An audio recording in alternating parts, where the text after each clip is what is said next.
Hi, this is Priyanka Kumar and welcome once again to my channel.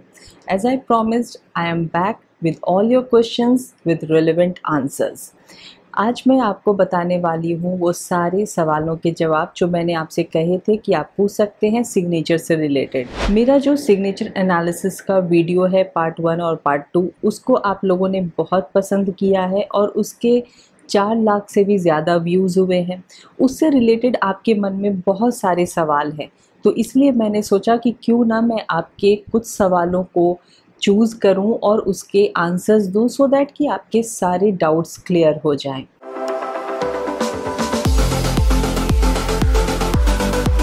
तो इससे पहले कि मैं इस वीडियो को शुरू करूं, यदि आप इस चैनल पे नए आए हैं और सिग्नेचर एनालिसिस के बारे में वीडियो देखना चाहते हैं तो उसका लिंक मैं नीचे डिस्क्रिप्शन बॉक्स में डाल रही हूं, पार्ट 1 और पार्ट 2 दोनों का, आप वो देख सकते हैं। आप मेरे इस चैनल को सब्सक्राइब कीजिए। मैं न्यूमरोलॉजी से रिलेटेड बहुत सारी बातें करती रहती हूँ और आगे भी लगातार करती रहूँगी। यदि आपको ये वीडियो अच्छा लगे तो इसे लाइक कीजिए, अपने फ्रेंड्स और फैमिली के बीच में इसे शेयर कीजिए ताकि जिनके मन में यदि सिग्नेचर से रिलेटेड कुछ डाउट्स हैं तो वो क्लियर हो जाए। और यदि अभी तक आपने मेरे इस चैनल को सब्सक्राइब नहीं किया है तो प्लीज़ इसे सब्सक्राइब कीजिए। मैं सबसे पहला जो क्वेश्चन ले रही हूँ वो है नताशा सिन्हा का है ये question. Is there any rule that signature should be according to date of birth? Signature analysis ये पार्ट है न्यूमरोलॉजी एनालिसिस का। जब मैं आपका न्यूमरोलॉजी रिपोर्ट बनाती हूँ तो मैं आपका सिग्नेचर भी एनालाइज करती हूँ, क्योंकि सिग्नेचर बहुत बड़ा रोल प्ले करता है आपकी पर्सनालिटी का। आपका होना, आपका सिग्नेचर उसको रिप्रेजेंट करता है। उससे पता चलता है कि आप अपने आप को उस जगह पे रिप्रेजेंट कर रहे हैं। इसीलिए आपका सिग्नेचर आपके नंबर के साथ सिंक्रोनाइज्ड होना बहुत ज़रूरी है। इसीलिए आपके डेट ऑफ बर्थ के हिसाब से ही आपका नाम होना चाहिए और वही नाम आपके सिग्नेचर में होना चाहिए जो आपके नंबर्स के साथ कंपैटिबल हो। पहले तो मैं इस बात को क्लियर कर दूं कि बहुत सारे लोग ये पूछते हैं कि नाम का कंपैटिबल होना नंबर के साथ क्यों ज़रूरी है, न्यूमरोलॉजी क्यों ज़रूरी है। वो इसीलिए ज़रूरी है कि कोई भी चीज़, यदि मैं बहुत ही लॉजिकली आपको बताऊं, बहुत ही टेक्निकली आपको बताऊं, तो आजकल हम सभी फ़ोन्स यूज़ करते हैं और हम सभी ऐप्स यूज़ करते हैं। iOS के साथ आप एंड्रॉयड का ऐप यूज़ नहीं कर सकते और एंड्रॉयड के साथ आप iOS का ऐप यूज़ नहीं कर सकते। इस केस में आपको कंपैटिबल ऐप यूज़ करना पड़ता है। तो ठीक वैसे ही जो आपके नंबर्स हैं उसके कंपैटिबल नाम का होना बहुत ज़रूरी है, तभी वो आपको सही वाइब्रेशंस देंगे, आपको सपोर्ट करेंगे। इसीलिए डेट ऑफ बर्थ के अकॉर्डिंग आपका नाम होना बहुत ज़रूरी है और जहां आपका नाम आपके डेट ऑफ बर्थ के अकॉर्डिंग आ जाता है फिर आप उसको सिग्नेचर में लिख सकते हैं। सिग्नेचर एनालिसिस का 2 क्राइटेरिया होता है। फर्स्ट होता है what should be written in your signature और सेकंड होता है how it should be written. तो जो फर्स्ट पार्ट है कि क्या लिखना चाहिए, वो ऑब्वियसली आपका नाम यदि न्यूमरोलॉजिकली करेक्ट है तो आप वो लिखेंगे, और सेकंड कि उसे कैसे लिखना चाहिए तो उसका मैं आपको अभी कुछ एग्जाम्पल देने वाली हूँ।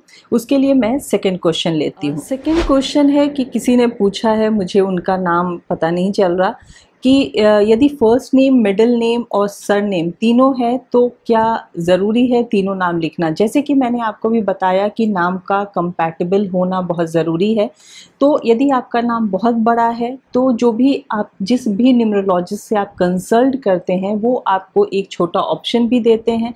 हो सकता है कभी कभी आपका फर्स्ट नेम बहुत ही ऑस्पिशियस नंबर पे आ रहा हो तो आप वो भी लिख सकते हैं, या आप इनिशियल्स लिख सकते हैं अपने फर्स्ट और मिडिल नेम का और आप अपना सरनेम लिख सकते हैं, लेकिन वो न्यूमरोलॉजिकली करेक्ट होना चाहिए। ज़रूरी नहीं है कि आप अपना फर्स्ट नेम, मिडिल नेम और सरनेम तीनों लिखें यदि नाम बहुत बड़ा है तो। मुझे लगता है कि मैंने आपके इस सवाल का जवाब दे दिया है। विकी शर्मा ने लिखा है, my signature makes me feel illiterate though I am graduate, it is simple no design. Vicky Sharma ji, ऐसा कुछ भी नहीं है कि आपको आपके सिग्नेचर में डिज़ाइन देना बहुत ज़रूरी है। यदि आप कोई किसी भी तरीके का डिज़ाइन देते हैं तो वो आपकी क्रिएटिविटी शो करता है, लेकिन यदि आपका सिग्नेचर बहुत ही सिंपल है, बहुत ही प्लेन है, इसका मतलब ये होता है कि आप बहुत ही डाउन टू अर्थ हैं, आप एक बहुत ही फोकस्ड इंसान हैं, आप अपनी रिस्पॉन्सिबिलिटी सही से संभालते हैं, आपको पता है कि लाइफ में क्या करना है। वो बोलते हैं ना, नो स्ट्रिंग्स अटैच्ड, आपकी उस तरह की पर्सनालिटी है, आप कोई दिखावा नहीं करते। आपका जो काम है, अपनी लाइफ में जो गोल है, आप उसे बहुत ही आराम से करते हैं। मैंने अपनी वीडियो में इसके बहुत सारे एग्जाम्पल्स भी दिए हैं। रतन टाटा जी का एग्जाम्पल है, जो उनका नाम बहुत ही सिंपल पैरेलल तरीके से वो अपना नाम लिखते हैं, अपना सिग्नेचर करते हैं। तो इसीलिए ये बिल्कुल भी ज़रूरी नहीं है कि आप उसमें बहुत सारे डिज़ाइंस बनाएं। यदि आप सिंपल लिख रहे हैं तो आप प्लीज़ उसे कंटिन्यू कीजिए और सिंपल तरीके से ही अपना सिग्नेचर कीजिए। यहाँ मैं एक चीज़ और ऐड करना चाहती हूँ कि बहुत सारे लोग अपने नाम के साथ कोई इमोजी डाल देते हैं, स्माइली डाल देते हैं या हार्ट डाल देते हैं। यदि वो क्रिएटिव लाइन से एसोसिएटेड हैं, वो यदि वो क्रिएटिव फील्ड में काम करते हैं, वहाँ तो वो ठीक है, क्योंकि बहुत सारे लोग वैसे हैं जो कि अपना नाम उस तरीके से लिखते हैं या आपका वेवलेंथ उनके साथ मैच करता है, उन्हें वो चीज़ें समझ में आ रही हैं। लेकिन यदि आप सपोज़ गवर्नमेंट जॉब में हैं या कॉर्पोरेट में काम कर रहे हैं और वहाँ आप अपने नाम के साथ कुछ इस तरह के इमोजीज़ डालते हैं या फ्लावर्स बना देते हैं या हार्ट बना देते हैं, तो वहाँ आपकी पर्सनालिटी को लोग बहुत ही हल्का समझेंगे। आप पे लोगों का विश्वास उतना नहीं बनेगा, लोग ये नहीं रिलाई कर पाएंगे कि आप उनका काम कर सकते हैं। आपकी पर्सनालिटी को लोग बहुत ही सीरियसली नहीं लेंगे। इसीलिए बहुत ज़रूरी है कि आप अपने नाम के साथ आपकी ऐसी पर्सनालिटी दिखे जो आप हैं और लोग आप पर विश्वास करें, क्योंकि आप अकेले तो कोई काम नहीं कर सकते। हर काम के लिए दूसरों का सपोर्ट बहुत ज़रूरी है और आपका जो सिग्नेचर है वो आपकी पर्सनालिटी को रिफ्लेक्ट करता है। तो इसीलिए हमेशा ऐसा सिग्नेचर होना चाहिए जिससे कि आपकी पर्सनालिटी बहुत स्ट्रॉन्ग बनकर सामने आए। समीर खान लिखते हैं, मैम आपने सिग्नेचर वाले लास्ट वीडियो में बताया था कि सिग्नेचर को लाइन से कट नहीं करना चाहिए, बट अगर लाइन सरनेम का एक वर्ड को भी कट करती हो तो क्या वो रॉन्ग है? समीर जी, यदि सिग्नेचर में आपका कोई भी लेटर कट हो रहा है तो वो सही नहीं है। इसलिए हमेशा यही कोशिश कीजिए कि आपके सिग्नेचर का एक भी लेटर अंडरलाइन से कट ना हो। अंडरलाइन को थोड़ा और आप नीचे कीजिए, क्योंकि जब आप अपने लेटर को कट करते हैं, अपने नाम को कट करते हैं, इसका मतलब होता है कि आप अपने आप से बहुत ज़्यादा खुश नहीं हैं और कुछ भी यदि गलत होता है आपकी लाइफ में तो आप उसका ब्लेम अपने आप पर ले लेते हैं। आपको लगता है कि आप में शायद कुछ प्रॉब्लम है, आपकी कैपेबिलिटी उतनी नहीं है, इसलिए आपके साथ ऐसा बुरा हो रहा है। तो इसीलिए अपने नाम को कभी भी कट मत कीजिए। आप अपने आप को परेशानियों से दूर रखने के लिए अपने नाम को ऐसा लिखिए कि कोई भी लेटर कट नहीं हो। बहुत सारे लोगों का क्वेश्चन ये भी आता है मेरे पास कि आप सिग्नेचर से फ्यूचर कैसे बता सकती हैं। आपने ये देखा होगा, अभी तक मेरे 95 के अराउंड वीडियोस आ गए हैं। 95 नॉट बैड, हाँ। तो 95 के अराउंड वीडियोस आ गए हैं। मैंने एक भी वीडियो में ऐसा नहीं कहा है कि मैं फ्यूचर बताती हूँ, क्योंकि मैं खुद एक बहुत ही लॉजिकल इंसान हूँ और मैं हर चीज़ लॉजिक के ही हिसाब से आपको बताती हूँ। न्यूमरोलॉजी कभी भी आपका फ्यूचर नहीं बताता है, तो सिग्नेचर आपका कभी भी फ्यूचर नहीं बताता है। वो आपके बिहेवियर को बताता है, वो आपकी सोच को दिखाता है। तो इसीलिए ये जिनका भी सवाल होता है कि आप सिग्नेचर के थ्रू आप किसी का फ्यूचर कैसे बता सकती हैं, ये सारे बकवास हैं। मेरे बहुत सारे नेगेटिव कमेंट्स भी आते हैं, तो मैं ये उनको ज़रूर एड्रेस करना चाहती हूँ कि सिग्नेचर आपके बिहेवियर पैटर्न को दिखाता है, वो आपका फ्यूचर नहीं बताता है। तो लेकिन जब आप अपने नाम को कट करते हैं तो आप कहीं ना कहीं वैसा आपका बिहेवियर बनता जाता है कि आप अपने आप पे ही डाउट करने लगते हैं। इसीलिए इस चीज़ से बचने के लिए कभी भी अपने किसी भी लेटर को कट मत कीजिए। अमित गुप्ता ने लिखा है, can we write first name in signature instead of full name? Amit ji, बिल्कुल आप अपना फर्स्ट नेम भी लिख सकते हैं, जैसा कि मैंने आपको फर्स्ट क्वेश्चन के आंसर में ही बताया कि वो न्यूमरोलॉजिकली करेक्ट होना चाहिए। आपका जो फर्स्ट नेम है उसका नंबर ऑस्पिशियस होना चाहिए, आपके नंबर के साथ उसका वाइब्रेशन सही होना चाहिए, वो कंपैटिबल होना चाहिए। और ये आप खुद नहीं देख सकते, क्योंकि ये एक डीप एनालिसिस के थ्रू निकाला जाता है कि आपके जितने भी नंबर्स हैं उसमें आपका पर्सनालिटी नंबर होता है, उसमें आपका डेस्टिनी नंबर होता है, उसमें आपके एलिमेंट्स होते हैं। सबको देखकर आपको एक नाम सजेस्ट किया जाता है। नाम तो आपका ही रहता है, उसके स्पेलिंग को आपको सजेस्ट किया जाता है सो दैट कि वो एक ऐसे नंबर पे आए जिसका वाइब्रेशन आपके नंबर के साथ अच्छे से मिले। तो इसीलिए यदि आपका फर्स्ट नेम न्यूमरोलॉजिकली करेक्ट है तो आप बिल्कुल लिख सकते हैं। ऑल्दो ये कहा जाता है कि यदि आप फर्स्ट नेम लिखते हैं तो आप बहुत ही सेल्फ ओरिएंटेड हो जाते हैं। आप उतना फैमिली के बारे में सोचने से पहले आप खुद के बारे में सोचते हैं, लेकिन इसमें भी कोई बुराई नहीं है, आप ऐसा कर सकते हैं यदि आपका फर्स्ट नेम अच्छे नंबर पे आ रहा है तो, जो कि आप खुद से नहीं चेक करेंगे, किसी अच्छे न्यूमरोलॉजिस्ट से कंसल्ट करने के बाद ही ये अपना नाम रखेंगे। इति गुप्ता ने लिखा है, जिनका नाम आई से स्टार्ट होता है वो कैपिटल आई कैसे लिखे। इति जी, आप जैसे भी अपना कैपिटल आई लिखना चाहती हैं आप वैसे लिख सकती हैं, इसका कोई रूल नहीं है। क्योंकि मैं कोई ग्राफोलॉजिस्ट नहीं हूँ, मैं न्यूमरोलॉजी के हिसाब से आपको बताती हूँ। यदि आपका जैसे इति नाम है तो आपका आई, स्मॉल आई भी आपके सिग्नेचर में आता है। वहाँ आप ये ज़रूर ध्यान रखें कि जब आप अपना स्मॉल आई लिखती हैं तो उसका जो ऊपर का डॉट है आप उसे थोड़ा ऊपर करें और उसे इस तरीके से स्मज बिल्कुल भी मत करें, क्योंकि इससे आपका गोल प्रोमिनेंट नहीं होता, आपका डिज़ायर गोल को अचीव करना नहीं होता। इसलिए जब भी आप स्मॉल आई लिखें तो उसका जो ये डॉट है ऊपर की तरफ दें, सो दैट कि आप अपने गोल को अचीव करना चाहते हैं, आप अपने गोल तक पहुंचना चाहते हैं, ना कि आपका कोई विजन नहीं है लाइफ में। इसीलिए अपने नाम में यदि कोई भी ऐसा लेटर आता है आई या जे तो उसके डॉट को आप ऊपर डालें, और यदि आपका नाम आई या जे कैपिटल लेटर से स्टार्ट होता है तो आप जैसे कैपिटल लेटर में लिखते हैं वैसे ही लिखें, वहाँ पे डॉट देने की ज़रूरत नहीं है। कृष गोपी ने लिखा है, how many times and how many days should be practice the signature to get the result. यदि आपने अपना नाम न्यूमरोलॉजिकली करेक्ट करवाया है तो आपको आपके न्यूमरोलॉजिस्ट ने ज़रूर बताया होगा।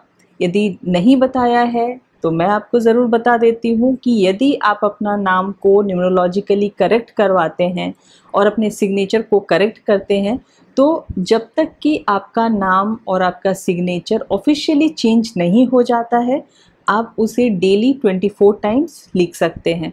उससे आपको गुड वाइब्रेशंस मिलने शुरू हो जाएंगे। ऑल्दो ये कंसल्टेशन का पार्ट है, लेकिन फिर भी मैं आपके साथ ये शेयर कर रही हूँ। रूपा जी ने लिखा है, can we put 2 dots under the line. ये मैंने अपने वीडियो में भी बताया हुआ है कि जब आप 2 डॉट्स डालते हैं इसका मतलब होता है टू बी कंटिन्यूड। इसका मतलब ये भी होता है कि लाइफ में कहीं ना कहीं आपको एक ब्रेक लग जाएगा, आपकी लाइफ, आपका करियर कहीं ना कहीं हॉल्ट पे आ जाएगा और फिर से आपको लाइफ को दोबारा से शुरू करने की ज़रूरत पड़ेगी। यदि आपने मेरा वीडियो देखा होगा, मैंने वहाँ पे अमिताभ बच्चन जी का भी एग्जाम्पल दिया है कि कैसे उनके लाइफ में एक ब्रेक आया, फिर उन्होंने अपनी लाइफ की जर्नी फिर से शुरू की टीवी पर आकर, और उसके बाद से फिर सिनेमा में भी आकर कैरेक्टर रोल से शुरुआत की उन्होंने। लेकिन सबकी लाइफ में आपको दोबारा चांस नहीं मिलता है, इसीलिए ये 2 डॉट्स को अवॉइड कीजिए। किसी ने लिखा है कि how can we do a signature in Hindi. आप बिल्कुल अपना सिग्नेचर हिंदी में कर सकते हैं या किसी भी लैंग्वेज में कर सकते हैं, रीजनल लैंग्वेज में कर सकते हैं, लेकिन न्यूमरोलॉजिकल एस्पेक्ट से, क्योंकि न्यूमरोलॉजी इंग्लिश अल्फ़ाबेट से देखा जाता है तो इसीलिए मैं उस पर कोई कमेंट नहीं कर सकती हूँ कि आप क्या लिखें। हाँ, ये मैं बिल्कुल बता सकती हूँ कि आप कैसे लिखें। तो वो आप 45 डिग्री एंगल पे ऊपर की तरफ लिख सकते हैं।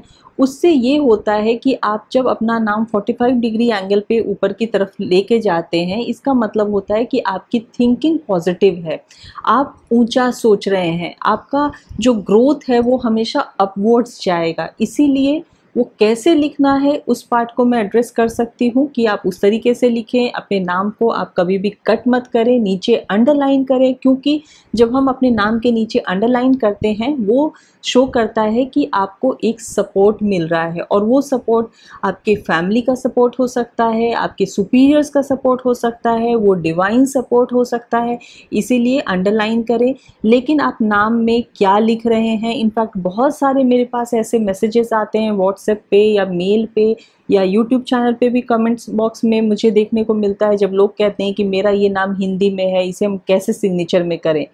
तो ये मैं नहीं बता सकती हूँ, क्योंकि न्यूमरोलॉजिकली जब मैं नाम देखती हूँ तो वो इंग्लिश अल्फ़ाबेट से ही देखा जाता है, इसीलिए मैं इस पे कोई कमेंट नहीं कर सकती हूँ। हाँ, जो मैंने आपको बताया कि आपको नाम कैसे लिखना चाहिए, आप उस पर फोकस कर सकते हैं। कुणाल लिखते हैं कि मैम सिग्नेचर में ज़्यादा लूप्स हो तो वो नेसेसरली मनी बैग ही क्रिएट करता है या प्रॉब्लम्स क्रिएट करता है लाइफ में। मैंने अपनी वीडियो में आपको बताया है लूप्स का मतलब। जैसे कि वाई हम लिखते हैं उसमें एक लूप आता है, जी हम लिखते हैं उसमें लूप आता है, लेकिन वो रीज़नेबल लूप होना चाहिए। यदि आप वाई लिख रहे हैं तो इस तरीके का आप लूप देते हैं तो ये ठीक है, आप यहाँ पे जी में इस तरह का लूप देते हैं तो ये ठीक है।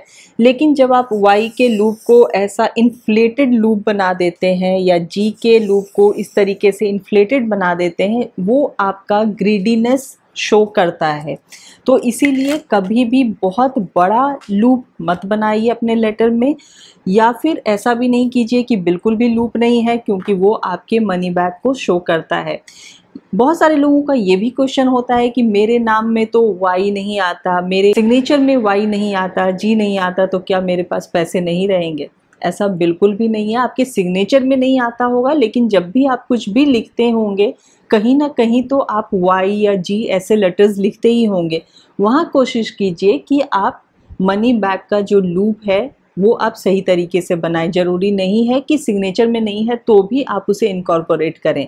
यदि आपके नाम में वाई जी ऐसे लेटर्स आते हैं तो आप मनी बैग बनाएं, लेकिन बहुत इन्फ्लेटेड नहीं बनाएं। जैसा कि मैं हमेशा कहती हूँ कि excess of anything is bad, तो बहुत बड़ा बनाएंगे तो वो आपका ग्रीडीनेस शो करता है। आपने अपने क्वेश्चन में ये भी पूछा है कि लूप बनाने से क्या प्रॉब्लम भी होता है। यदि आपने ये लूप बनाया भी, रीजनेबल भी है, लेकिन आपने फिर इसे वाई को सपोज कट कर दिया, ऊपर के पार्ट को आपने यदि कट कर दिया, यदि मैं यहाँ पे जी लिख रही हूँ और इसको मैंने फिर कट कर दिया, तो यदि आप अपने ही लेटर को कट करेंगे तो आप अपने लिए प्रॉब्लम क्रिएट कर देते हैं। जैसा कि मैंने आपको पहले क्वेश्चन के आंसर में भी बताया कि किसी भी लेटर को कट मत कीजिए। तो आई होप कि मैंने आपके सारे क्वेश्चंस के आंसर्स दे दिए हैं। बहुत सारे आपके डाउट्स क्लियर हो गए होंगे। मैंने अपनी पूरी कोशिश की कि आपके डाउट्स क्लियर हो जाएं। यदि आपको लगता है कि और भी आपके कोई क्वेश्चन है तो आप नीचे कमेंट बॉक्स में लिखकर मुझसे पूछ सकते हैं, मैं आपको उसका जवाब देने की कोशिश करूँगी। यदि आपको ये वीडियो अच्छा लगा, यूज़फुल लगा, तो आप इसे लाइक कीजिए, अपने फ्रेंड्स और फैमिली के साथ शेयर कीजिए, मेरे इस चैनल को सब्सक्राइब कीजिए। मैं हमेशा यही कोशिश करती रहती हूँ कि बहुत ही प्रैक्टिकल तरीके से, बहुत ही सिंपल तरीके से आपको न्यूमरोलॉजी के सारे बेनिफिट्स देती रहूं। यदि आप मुझसे कंसल्ट करना चाहते हैं तो मेरे वेबसाइट के थ्रू आप मुझसे कंसल्ट कर सकते हैं, या फिर मेरे व्हाट्सएप नंबर के थ्रू आप मुझसे कंसल्ट कर सकते हैं। मैं नेक्स्ट वीडियो में फिर आपसे मिलूंगी। न्यूमरोलॉजी के बारे में बहुत सारी बातें करेंगे। Till then take very good care of yourself and stay safe.